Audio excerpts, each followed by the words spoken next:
we started a NAP project, 2 years after we've already developed our NDC.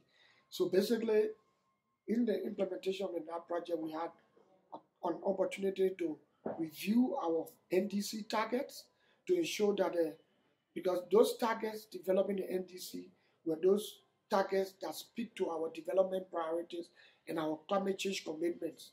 So now coming back to the NAP, the activities were developed to ensure that they support the implementation of the NDC. So to a larger extent, both the NDC and NAP activities are aligned and speaking to each other.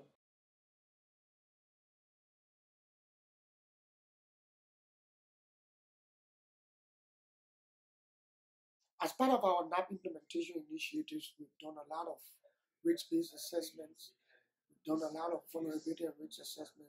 Basically, we have our key sectors, economically productive sectors. We've been able to understand what are the risks faced by this sector as a result of climate change. So as the end product of the vulnerability and risk assessment we've done, we've been able to identify adaptation, priorities, strategies, and action plans. So these action plans, at the end of the day, we are costing those adaptation action plans which are going to feed into our pipeline projects. So once these get funding, they can ensure that we are able to safeguard our key economic and productive sectors. Okay.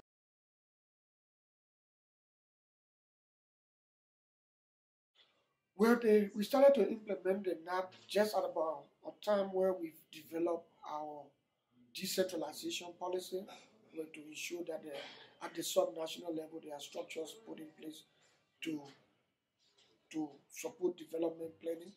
And we also come at a time where our country has developed a 5-year development plan, which is the Propo Agenda for Prosperity and Development.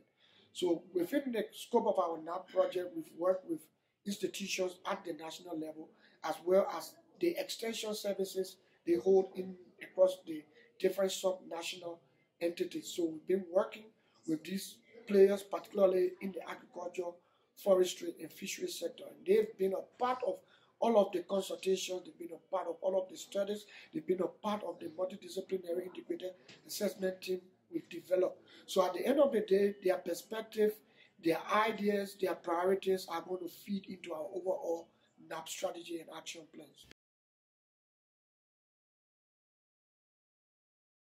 We're developing the NAP. At the inception, there were a lot of challenges with respect to coordination. There are different institutions with different mandates, and having a project across almost 6 different sectors, we needed to ensure that all of the partners were fully on board. So we basically developed a coordination mechanism that ensure frequent communication between the partners, ensure that all of the partners understood their full role in the project, understood what commitments they needed to bring to the table. And one key thing we did in terms of bridging that coordination gap was to step up our communication initiative, make sure that the different partners were fully involved in project activities, they were fully informed, they had access to the project document, they had access to project reports, and they had information related to the project. So as a result, we were able to get all of the partners on board, talking to each other, and working towards a common goal. But we've not been able to manage the data we've generated as a country to ensure that it's accessible to all of the different partners, researchers, and so forth, so that they can inform decision making. So that's one of the areas where we had challenge. In terms of the political will, at the onset of the project, there were some challenges, but moving forward, we've been able to surmount some of those. But the key challenges we still face is in the issue of capacity, in the issue of managing data. In 2015, we had a detailed stock-taking exercises supported by the United Nations Development Program, working in partnership with the Environmental Protection Agency and other key government agencies. The stock-taking exercise basically enabled us to identify what were our priorities, what were our needs, what direction we wanted to go in as a country. So after the stock-taking exercise, we eventually developed our NAP proposal, which got approved. And then in 2017, the project should have started, but then because of some delay, we actually started in January of 2018.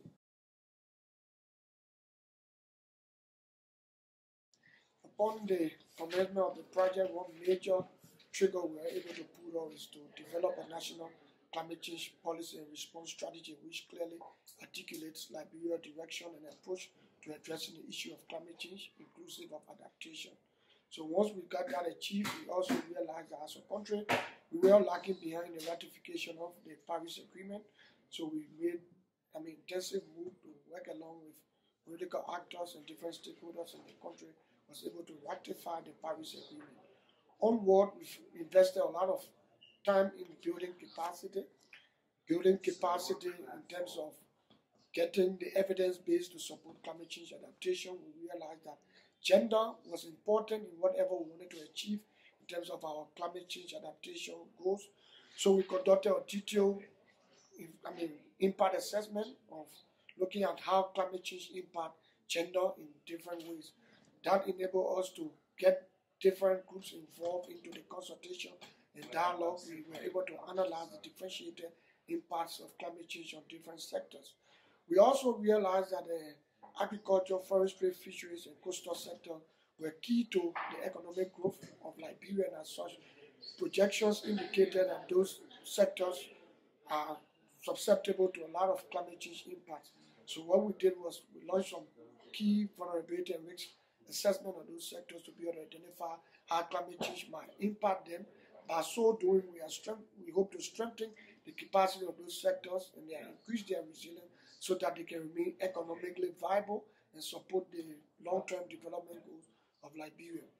We also work along with communities, because whatever we do in our adaptation initiatives, communities have to be seen as in the forefront. So communities have been engaged into community-based adaptation approaches. We've developed a training tool and guidelines working with communities specifically in coastal areas to see how communities can use resources within their domain to be able to increase their resilience and cope with the increasing impacts of climate change.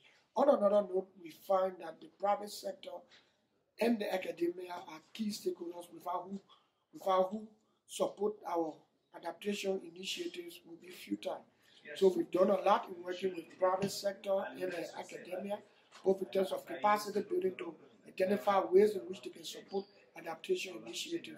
And we are well on course in terms of what we want to do with those stakeholders.